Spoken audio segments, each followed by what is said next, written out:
어서오세요. 반갑습니다. 안녕하세요. 저는 지방에서 사업을 하고 있는 30대 남자입니다.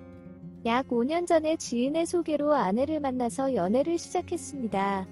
그때 당시에 작지만 나름 탄탄한 회사를 운영하고 있었고 나이 대비 좋은 집과 차를 가지고 있었습니다. 그때는 아내가 저를 정말로 사랑한다고 생각했는데 다 지나고 보니 제가 가지고 있던 조건들을 좋아한 것 같습니다. 아무튼 그렇게 아내와 연애를 하였고 자연스럽게 깊은 관계도 가지게 되었는데 결혼이 일찍 하고 싶었다면서 피임을 하지 않았고 혼전 임신이 되었습니다. 연애를 시작한 지 반년도 되지 않아 결혼을 하였고 결혼한 지 반년 정도 지나서 두 쌍둥이의 아빠가 되었습니다. 세상에서 가장 사랑하는 아내와 저희 부부를 닮은 쌍둥이들을 보면서 당장 죽어도 여한이 없을 만큼 행복한 시간을 보냈습니다. 그런데 전 세계적으로 전염병 및 경제 위기가 오면서 제 회사도 그 영향을 피해갈 수가 없었습니다. 처음에는 벌어두었던 돈들도 버텼고 나중에 제 재산까지 팔고 대출까지 받아가면서 버텼지만 회사는 계속 어려워졌고 대출은 계속 늘어나는 이자와 반복되는 연체로 완전히 망하게 되었습니다. 두 쌍둥이들만큼이나 자식 같았던 회사였기에 마음이 너무 아프고 속상했지만 아내와 두 쌍둥이들만 있으면 무서울 것이 없었습니다. 그전보다 더 우뚝 일어설 수 있다는 자신감이 있었습니다. 그런데 아내는 제가 망하기가 무섭게 다른 돈 많은 남자와 바람이 났고 그 남자의 아이를 임신하면서 저에게 넉넉히 위자료와 양육비를 줄 테니 이혼해달라고 하였습니다. 망한 지 3개월도 안 돼서 아내는 바람이 나서 집을 나가서 연락이 끊겼고 몇 개월 뒤에 나타나서는 당당하게 이혼을 요구하는데 너무 황당했습니다. 그리고 몇 시간이 지나지 않아 장모님께도 빨리 이혼해주라는 식으로 연락도 받았습니다. 결국 아내와 이혼을 하였고 아직 엄마의 손길이 필요한 두 쌍둥이들을 데리고 그 집을 나왔습니다. 살던 집은 팔아서 정리를 하였고 일단 부모님이 계시는 지방으로 이사를 갔습니다.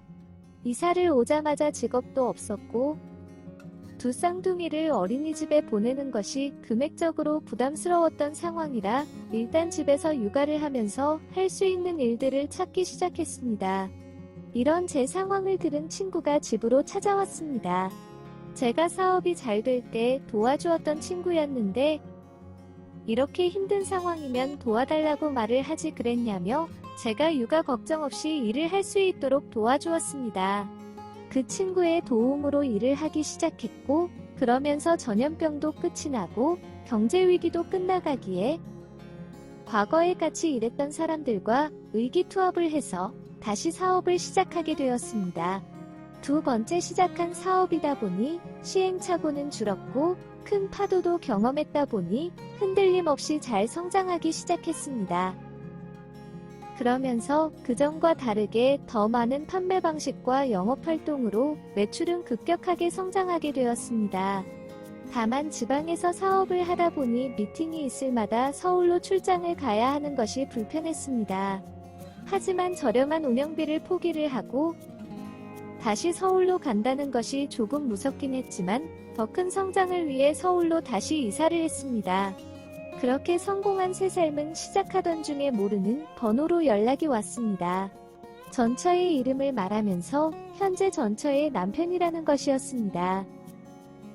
그래서 무슨 일로 연락을 주셨냐고 물었더니 전처가 허락도 없이 지금 남편의 돈에서 양육비를 저에게 보내주고 있었다면서 그 돈은 전처의 돈이 아니라 자기 돈이라면서 양육비는 전처에게 다시 받고 지금까지 전처에게 받는 돈은 돌려달라는 것이었습니다.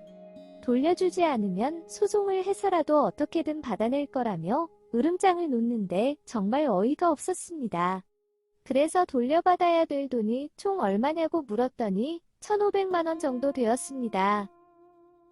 지금까지 받는 돈이 그것보다 많았는데 생각보다 적어서 언제부터 보낸 거냐고 묻자 결혼한 이후부터 라고 하면서 날짜를 말해주는데 딱 들어보니 전처는 또 이혼을 하고 다른 남자와 결혼을 한 것 같았습니다. 아무튼 더 이상 엮이고 싶지 않아서 달라는 돈을 보내주고 앞으로 양육비는 보낼 필요 없다고 전처에게 전해달라고 하였습니다. 그러고 며칠이 지나서 전처에게 미안하다고 연락이 왔습니다. 당분간 힘들겠지만 여건이 풀리는 대로 그전처럼 양육비를 보내주겠다고 하면서 조금만 기다려달라고 하였습니다. 이제는 양육비 안 보내도 된다고 하자 제 사정도 힘든 것다 하는데 어떻게 그러냐면서 미안하다는 식으로 말을 하는 것이었습니다. 이혼할 당시에는 상황이 많이 안 좋았던 것은 많지만 지금은 많이 좋아졌고 다시 서울로 이사도 왔다고 하였습니다. 이혼한 이후로 아이들 얼굴 보려 한 번도 오지도 않고 연락도 안 해서 몰랐겠지만 이렇게라도 연락이 되었으니 알아두라고 하였습니다. 그 날 이후로 가끔씩 전처에게 연락이 왔고 어떻게 지냈는지 이야기를 들었습니다.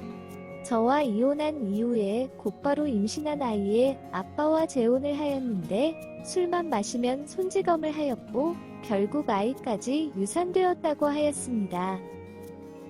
그렇게 힘든 삶을 살다가 도망 나오다시피 그 집에서 나와서 이혼했다고 하였습니다. 그러고서는 공장에서 일하다가 만난 남자랑 동거 중인데 본인 방세 및 생활비를 쓰고 양육비를 주기에는 부족해서 그 남자 돈으로 몰래 보내주다가 걸려서 저한테까지 연락이 온 것이었습니다. 이혼할 때 재산분할로 살던 집 팔아서 가져간 절반도 적은 금액이 아닌데 왜 그러고 사냐고 물었더니 가게를 해보려다가 사기를 당해서 다 잃었다고 하였습니다. 게다가 처갓집 식구들도 모른 척하면서 아무도 안 도와준다면서 너무 힘들게 살고 있다며 하소연을 하는데 왠지 저와 재결합을 염두에 두고 밑그림을 그리는 것 같아서 곧 결혼할 여자가 있다고 거짓말을 하였습니다. 그러냐고 하면서 몇 마디 주고받다가 전화를 끊은 뒤로는 더 이상 전처에게 연락이 오지 않았습니다. 이 이야기를 들은 친구는 정말로 거짓말을 잘했다고 하면서 이제 어느 정도 자리도 잡았으니 이번 기회에 좋은 여자를 만나서 새 장가를 가자고 하였습니다. 그 날 이후로 수시로 여자 사진을 보내면서 어떠냐고 물어보는데 정신이 없을 지경입니다. 아직은 결혼 생각도 없고 두 쌍둥이들만 있으면 충분히 행복하다고 하였지만 친구는 제 새 장가를 포기할 생각이 없는 것 같습니다. 혹시라도 이 사연을 전처가 보게 된다면 그래서 이 사연이 왠지 본인인 것 같고 또 제가 만나는 여자가 없다는 것을 알게 되더라도 다시 재결합을 할 수 있다는 말도 안 되는 상상을 하면서 다시는 연락하지 않았으면 좋겠다. 이혼한 이후로 단 한 번도 아이들이 보고 싶다며 전화 한 통도 없을 때부터 다시는 너와 재결합은 하지 않겠다고 다짐했어. 그리고 두 쌍둥이를 내가 낳았어도 이제는 너의 자식이 아니니까 완전히 잊고 살았으면 좋겠어. 행복해라. 오늘의 사연은 여기까지입니다. 구독과 좋아요, 알림 설정 부탁드립니다. 긴 글을 읽어주셔서 감사합니다. 구독과 좋아요 꾹꾹 눌러주세요. 꾹꾹. 알림 설정도 꾹꾹 눌러주세요.